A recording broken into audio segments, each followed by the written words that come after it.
बिस्मिल्लाहिर्रहमानिर्रहीम रब्बिशरहली सदरी वयस्सिरली अमरी वाहलुल उक़दतम मिन लिसानी यफ़क़हू क़ौली अल्लाहुम्मा सल्लि अला मुहम्मदिन व आलि मुहम्मद। इस बेहतरीन दुआ के साथ हम अपने आज के लेक्चर का आगाज़ करते हैं।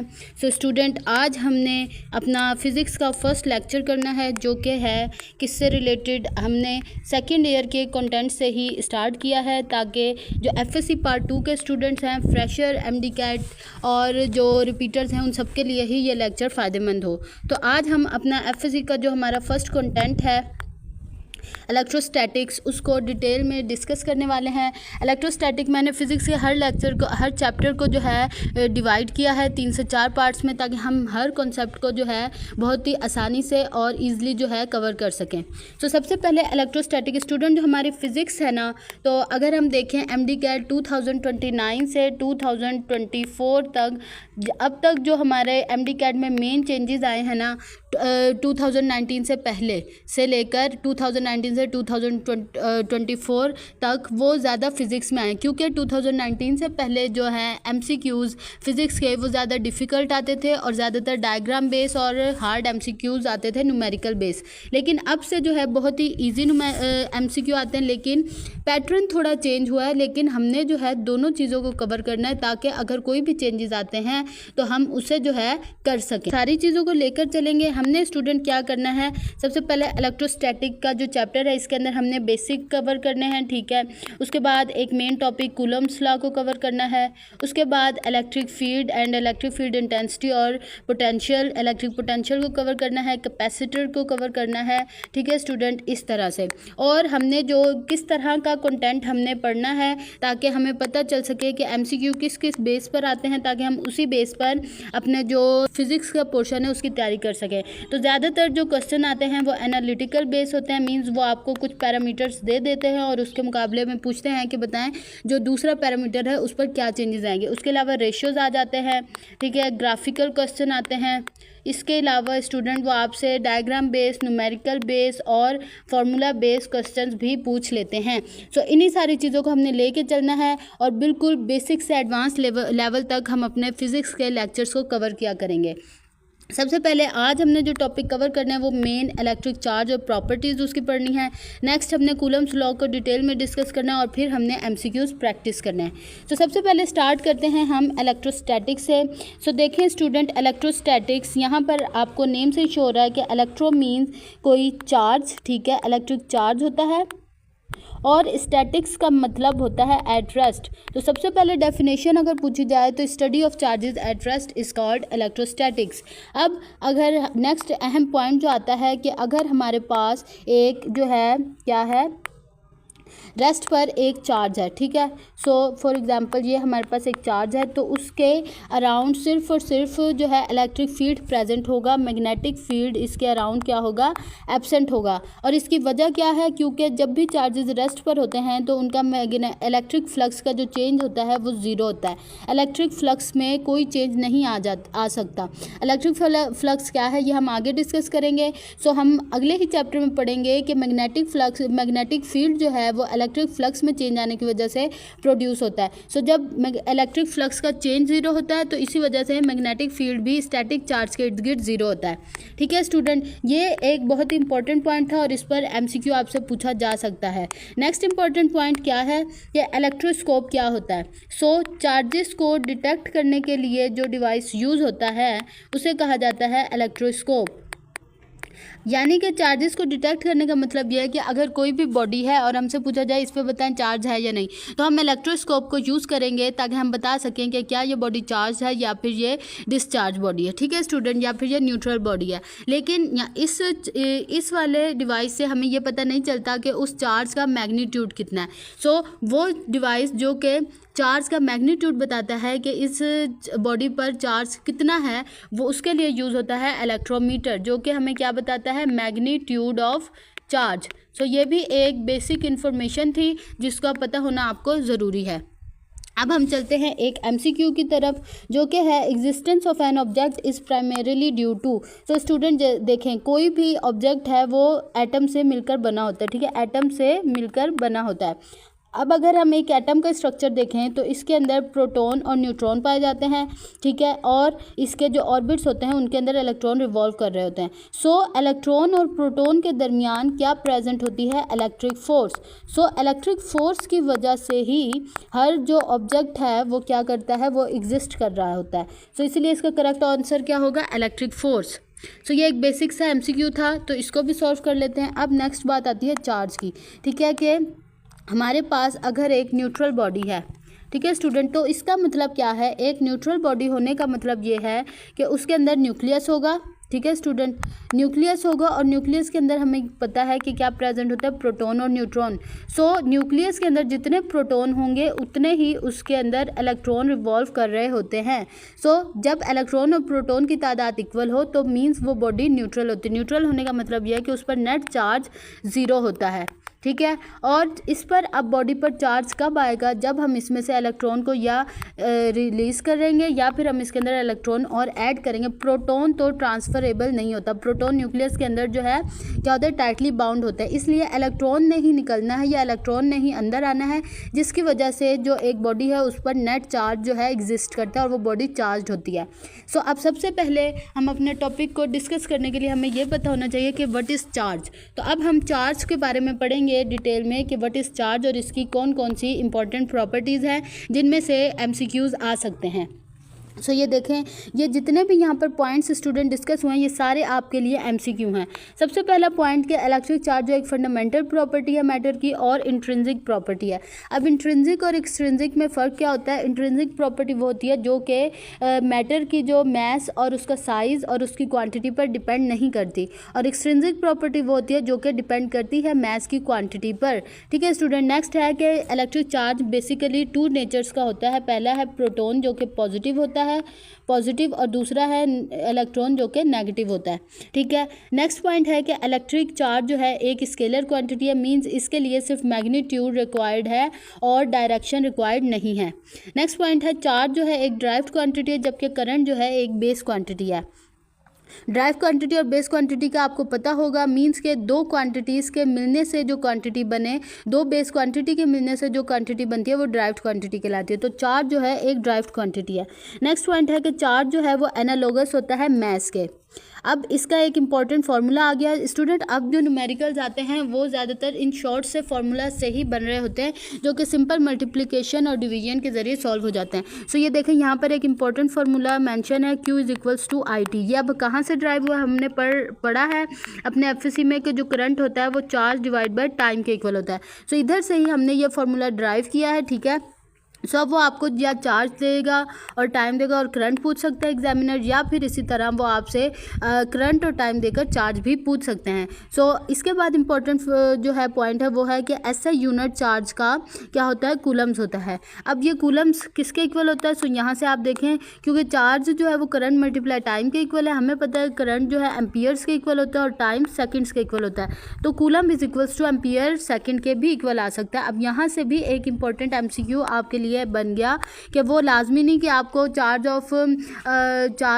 यूनिट पूछें चार्ज का तो आपको कूलम भी दें, वो आपको एम्पियर सेकंड भी दे सकते हैं, तो आपको ये भी पता होना चाहिए, ठीक है स्टूडेंट। इसके बाद अगर हम नेक्स्ट पॉइंट की तरफ चलें तो ये भी एक इम्पॉर्टेंट पॉइंट है कि स्मॉलेस्ट चार्ज जो एग्जिस्ट कर सकता है इंडिपेंडेंटली इस यूनिवर्स में वो एक इलेक्ट्रॉन का चार्ज, और वो कितना होता है? 1.6 × 10⁻⁻19 कूलम।